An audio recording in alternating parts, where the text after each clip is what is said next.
Hello दोस्तों, नमस्कार। मस्ती एम आई साइंस क्लासेस में आप सबों का स्वागत है। चलिए आज 10th क्लास के परमैथ्स को हम लोग समझते हैं। यह एग्ज़ाम के दृष्टिकोण से काफ़ी ही महत्वपूर्ण है और इनसे हर एक एग्ज़ाम में एक न एक प्रश्न आता ही आता है। तो आप लोग ध्यान को अच्छी पूर्वक से टिकाए हुए रखिए और जहाँ पे भी परेशानी हो कृपया कमेंट्स बॉक्स में शेयर करें। तो चलिए सबसे पहले देखते हैं थेल्स पर में आपका कहता क्या है। ये जो 3 लाइन की पॉइंट है लिखी हुई, ये आपकी जहन में याद रहना चाहिए और मरते दम तक मतलब ये निकल आना चाहिए। अगर आप मैथ बनाना चाहते हैं तो, सीखना चाहते हैं तो, और किसी भी प्रमेय का सिद्ध करने के लिए कोई खास फार्मूला और सटीक नियम नहीं होता और यह सिद्ध हमेशा एक कथन, निर्धारित कथन के माध्यम से ही होती है। तो यह प्रश्न बराबर 5 नंबर के लिए पूछी जाती है। तो 5 नंबर में हमेशा याद रखिए कि आपका फिगर 100% यह बनना चाहिए। जस्ट इनके बाद दिया है, इन चीज के बारे में लिखना है, अर्थात जो चीज आपके प्रश्न में दी हुई है उनके बारे में विवेचना करना है। अब बात आई नेक्स्ट, सत्यापित करना है या सिद्ध करना है। इनके बारे में भी लिखना है, हमें क्या चीज सत्यापित करना है या आपके प्रश्न में क्या चीज कर रहा है सिद्ध करने के लिए, उनको सिद्ध करना के जस्ट आगे लिखना है। रचना, दी गई आकृति में हम अपने सत्यापित करने के लिए जो मान दी हुई रहती है उनको अलग से रेखा खींचना पड़ता है, कोण बनाना पड़ता है। तो इस प्रकार की पॉइंट को रचना में लिखते हैं। एक आता है प्रमाण। प्रमाण का मतलब हो गया कि जो चीज हमें सिद्ध करना है उनको किस प्रकार से लाते हैं, इनका क्या मेथड होता है, क्या रूल होता है, तो हम वहां तक पहुंचते हैं। तो यही गतिविधि आपका प्रमाण कहलाता है।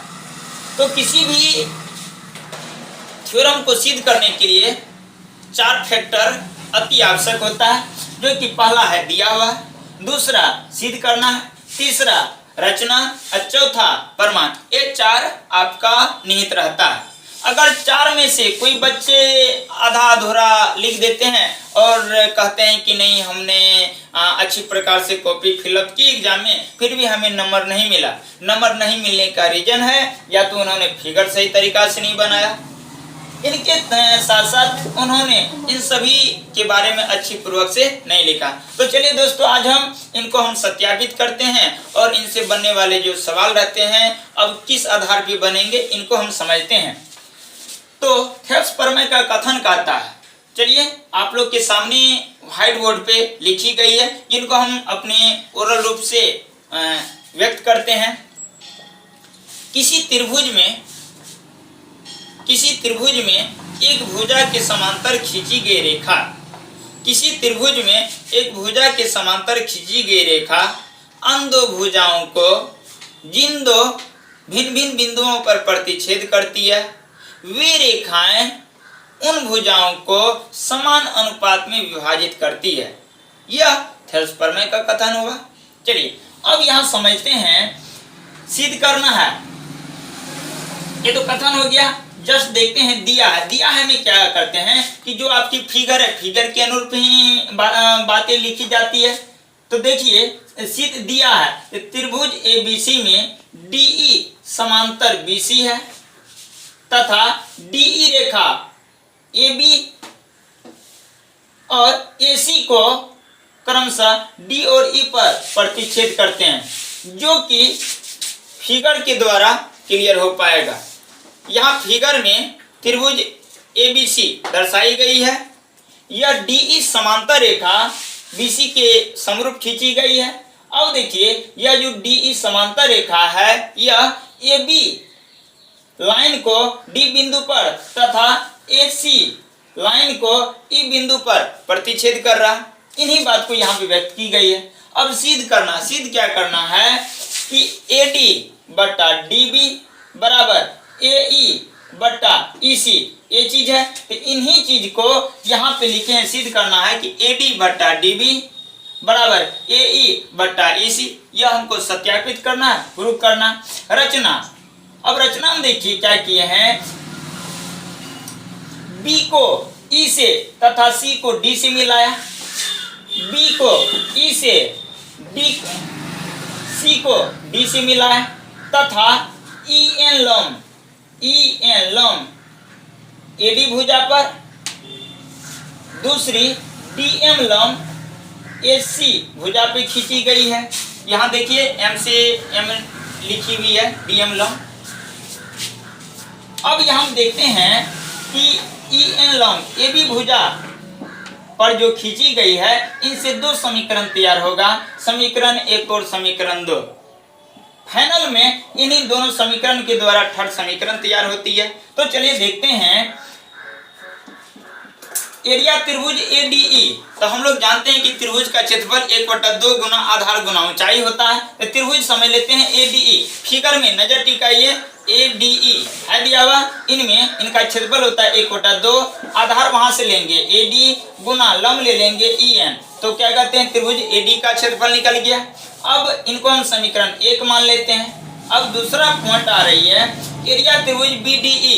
फिगर से देखेंगे BDE, अब उनका क्षेत्रफल निकाल लेते हैं। तो 1/2 गुना आधार DB गुना ऊंचाई EN, यह समीकरण 2 बन गया। समीकरण 1 और 2 से, समीकरण 1 और 2 का हम अनुपात करेंगे, अर्थात समीकरण 1 में हम 2 से भाग करेंगे। तो देखिए क्या आ रहा है, समीकरण 1 और 2 का अनुपात करने पर या समीकरण 1 में 2 से भाग देने पर मान निकल के आती है कि यहाँ पे व्यक्त किए हैं। अब देखिए भाग देने पर 1/2 आपका कट जा रहा है, EN से कट जा रहा है। यहाँ पर आपके फाइनल वैल्यू आ रहे हैं कि एरिया त्रिभुज ADE बटा एरिया त्रिभुज BDE बराबर में AD बटा में DB। यह क्या कहते हैं आपका समीकरण 3 बन गया है ना। अब इसी प्रकार से समीकरण 3 बन गया। अब इसी प्रकार से एरिया त्रिभुज ADE तथा एरिया त्रिभुज CDE का हम क्षेत्रफल ज्ञात करते हैं। पहले हम बाएं तरफ से 2 त्रिभुज लिए थे फिगर में, अब हम दाएं तरफ से 2 त्रिभुज लेते हैं, जो कि दोनों दाएं तरफ का त्रिभुज ADE और एरिया त्रिभुज CDE है। तो हमें यह दिमाग में रखना है कि त्रिभुज समीकरण जो 3 बनी हुई है, तो यहाँ देखिए AD बटा DB ये अनुपात में आया है जब हम बाएं तरफ के 2 त्रिभुज का लिए हैं। तो ठीक उसी प्रकार से जब दाएं तरफ का हम त्रिभुज लेंगे तो उसमें भी अनुपात आएगा AE बटा EC। तो चलिए यहाँ पे हम इन सब बात को शॉर्ट में किए हुए हैं, चलिए देख लेते हैं। एरिया त्रिभुज ADE बटा में एरिया त्रिभुज CDE बराबर में AE बटा में EC, यह आ गया। अब यहाँ पे देखिए एक थ्योरम है, आपको 9th क्लास में ही पढ़ने के लिए, और इन्हीं थ्योरम के अनुसार थोड़ा सा इसमें बदलाव की गई है, समझते हैं इनको। एक ही आधार और एक ही समांतर रेखा के बीच, एक ही आधार और एक ही समांतर रेखा के बीच बने त्रिभुज का क्षेत्रफल बराबर होता है।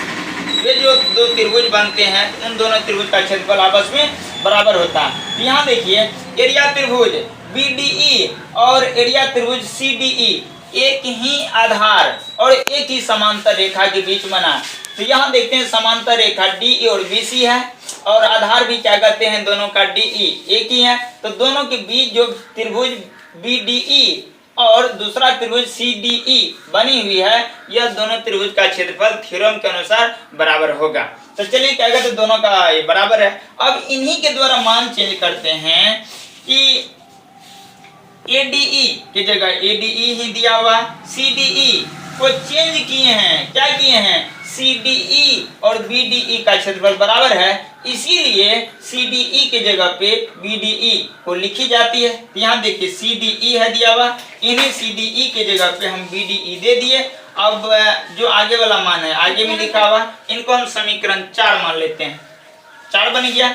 अब क्या करेंगे, समीकरण 3 और समीकरण 4 इन दोनों से हम पाते हैं, क्या पाते हैं कि समीकरण 3 और समीकरण 4 का बाएं पक्ष का हिस्सा बराबर है, बाएं पक्ष का हिस्सा बराबर है। इनको हम लेफ्ट हैंड साइड वाला हिस्सा भी बोलते हैं। तो लेफ्ट हैंड साइड का जो हिस्सा है यह बराबर है। जब लेफ्ट हैंड साइड का समीकरण एक से अधिक समीकरण का हिस्सा बराबर हो तो दाएं पक्ष खुद से बराबर हो जाता है। इसीलिए समीकरण और 3 और 4 से AD बटा DB बराबर AE बटा EC हो जाएगा, जो कि यहाँ पे निहित की गई है।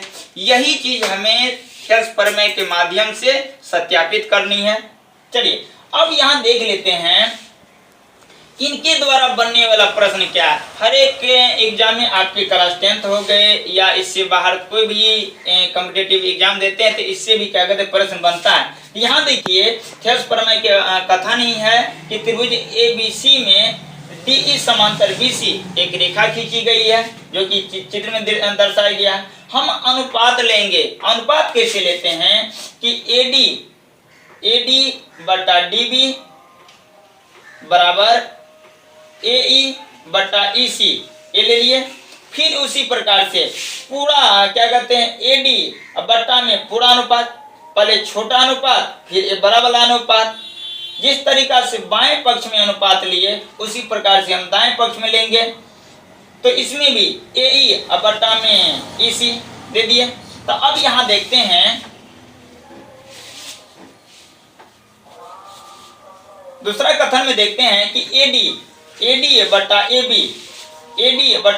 छोटा अनुपात बड़ा अनुपात बराबर, इसमें भी छोटा अनुपात AE बटा में AC ये ले लेंगे। तो ये दो वाला कंडीशन आ गया। थर्ड कंडीशन देख लेते हैं कि बड़ा अनुपात AB बटा में छोटा अनुपात DB। सेम इसी कंडीशन में आगे दाएं तरफ से बड़ा अनुपात AC बटा छोटा अनुपात EC। इसी 3 पे एक सवाल आधारित रहता है। जैसे मान के चला जाए इसमें हम इनका वैल्यू दे दिए 5 सेंटीमीटर। अब इनका वैल्यू हम दे देते हैं 2 सेंटीमीटर। अब यहाँ हम दे देते हैं 7 सेंटीमीटर और इनका क्या कहते हैं वैल्यू हम वाट दे दिए। तो कुछ देगा जब AD बराबर 5, DB बराबर में 2 सेंटीमीटर, AE बराबर 7 सेंटीमीटर, तो इसी का मान ज्ञात करें, जो कि पहला जो थेल्स प्रमेय का नियम है यही फार्मूला लगा के हम इनके मान को ज्ञात कर सकते हैं। इसी प्रकार से क्या कहते हैं आपके सवाल आपके प्रश्नावली 6.2 क्लास 10th की मैथ में दी गई है। आप इनको सॉल्व करें और समझे, 1 नंबर ऑब्जेक्टिव के लिए पक्का है। तो चलिए दोस्तों आज के लिए बस इतना ही। जय हिंद।